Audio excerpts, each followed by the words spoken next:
Welcome to this overview of the Ho-Lee model. In the world of fixed income, Ho-Lee is known as a no-arbitrage interest rate model. Its primary job is to predict how short-term interest rates move over time, while staying perfectly consistent with today's market yield curve.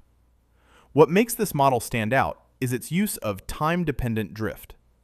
This means the average direction the interest rate moves can change at every single time step, giving it the flexibility to match real-world bond prices.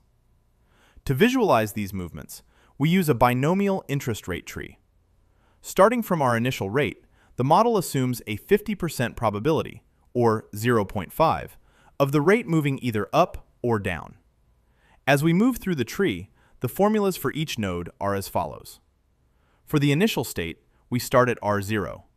At time step 1, the upper node is R0 plus lambda 1 times dt plus sigma times square root of dt, while the lower node is R0 plus lambda 1 times dt minus sigma times square root of dt. By time step 2, the tree expands. Let's break down the variables in those equations.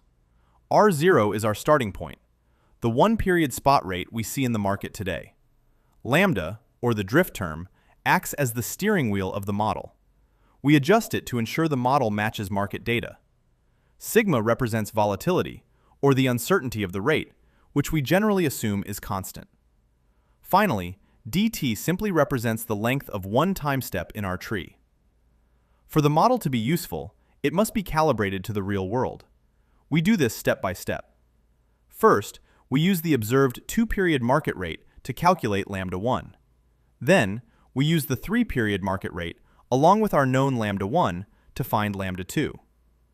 This sequential process ensures that the model's bond prices will always equal the actual prices currently trading in the market. Finally, it is helpful to see how Ho-Lee relates to simpler models.